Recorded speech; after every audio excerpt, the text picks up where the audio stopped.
Here in Australia, we've seen a remarkable phenomenon, it seems to me. Just this week, we've been told that dozens and dozens of Australian-born Muslims have just been killed in Syria. Why did they go, is a question.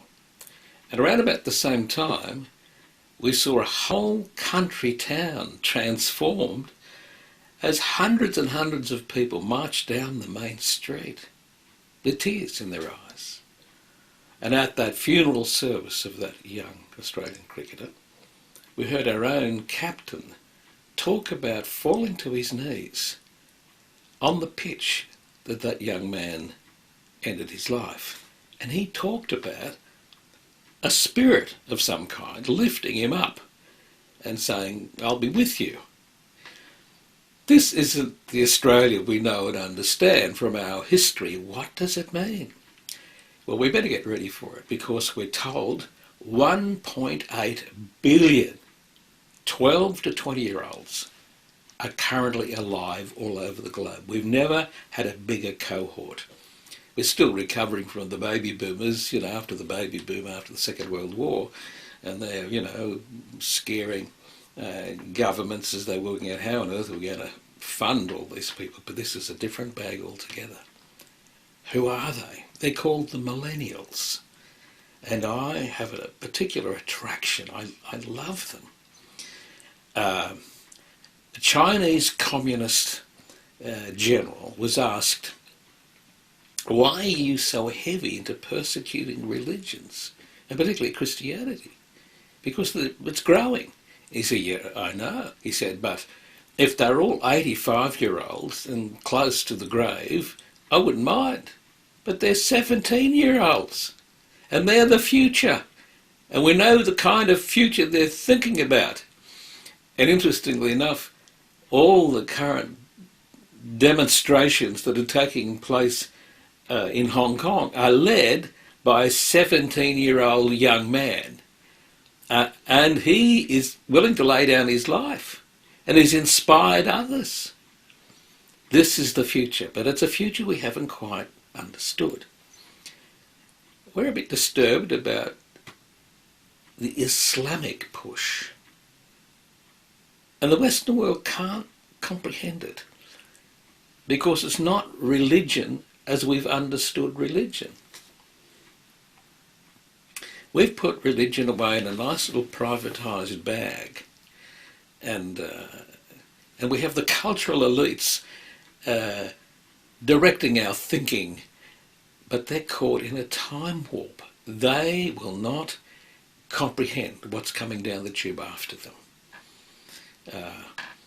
Those who are least inclined to take Christianity seriously are in our universities, and they're professors, they're PhDs. But what they're not seeing is in Africa, there's this great surge of young people, and in South America, and in China, and they are coming with a different mind. They believe in God, but they are not enamoured of the institutions we currently have. Probably one of the first cabs off the rank like this was a young man we knew then as Cat Stevens. He pursued all that the recording industry would give, fame and fortune. Well, he had all of that. Millionaire, very early. There was a sensitive side of him that tried to grasp things. Beautiful songs like Peace Train, and the music was remarkable. But on one occasion, when he's with a friend in Malibu, in California, he's swimming and enjoying it, and asking the question that most human beings who have everything, if it's beyond survival, they ask the question, "Yeah, but what does this matter? What's it all about?"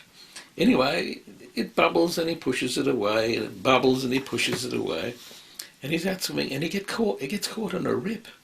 And he can tell he's being taken further and further away. He can't feel the sandy floor of the ocean. And he goes down, and he knows it's almost over for him. It's a remarkable moment. And then, from somewhere, he says, "God help me. If you'll do this, I'll then know that's the reality I've been searching for, and the rest of my life will be dedicated to making it real. Well, lo and behold, this is all a true story. A wave comes, he calls it a friendly wave, and it carries him to shore. The timing is its own statement. So he comes back to England, and he has this intensity inside, something of a profound nature that's answered the questions, has arisen inside of him. He looks around, and there's nothing in politics that enchants him. The tired old Church of England has nothing that reflects the intensity and the yearnings that are in him. And gradually he finds himself aligning with the Muslim community. They pray 5 times a day. They can see injustice all over the place in Palestine and whatever. He cares about justice. And all of a sudden he's in a community and he has a purpose. He is in the spirit of the Millennials. The question is, why do young native-born Australians of Islamic background want to leave here? We keep on telling ourselves and congratulating ourselves this is the best country in the world. Why do they want to leave here? And after all, it's only a religion, but it's not for them. We have arguments about should you wear burqas publicly and the hijab. What have we got to say to them? You see, we are now the marginalised ones. We're the ones who don't understand the importance of spirituality. What would we have said to the young man who was then known as Cat Stevens?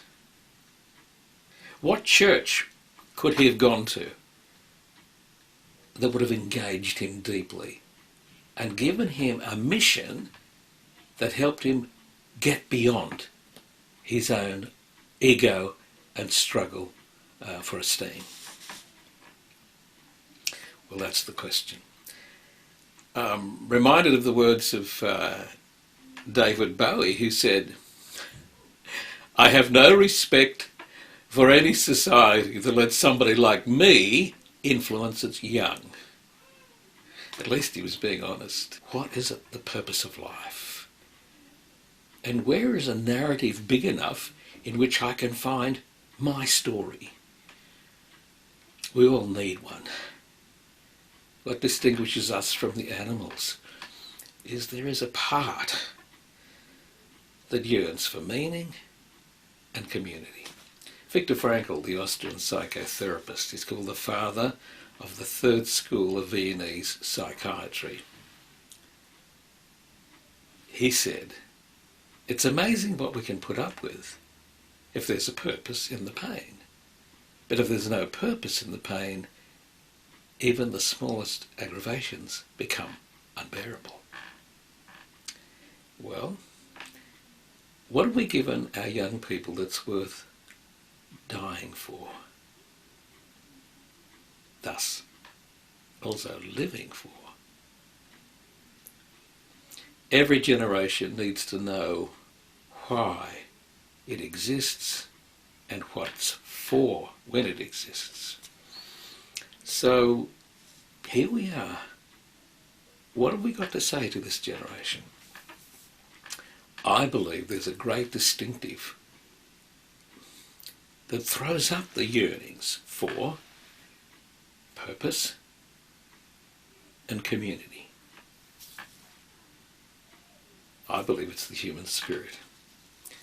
A very famous Australian adolescent psychologist says, Australian adolescents are spiritually anorexic. What are we feeding them that integrates them and gives clarity to their eyes, puts a life force going up their spine, so they face the world with confidence? Let me tell you something. Since 1914, we've had this process of examining human beings and how they process. And it's called the IQ.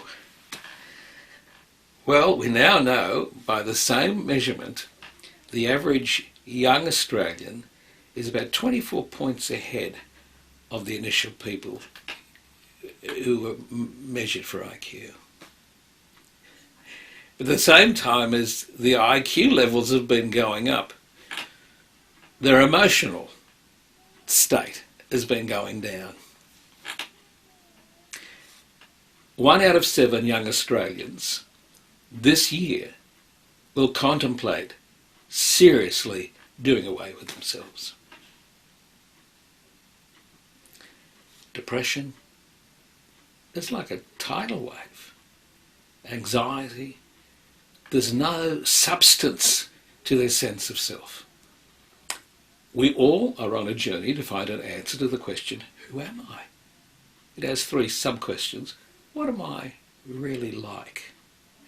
What am I worth? What can I do? And then we need to find a place in which we can be and be fulfilled. The part that drives all of that is the human spirit.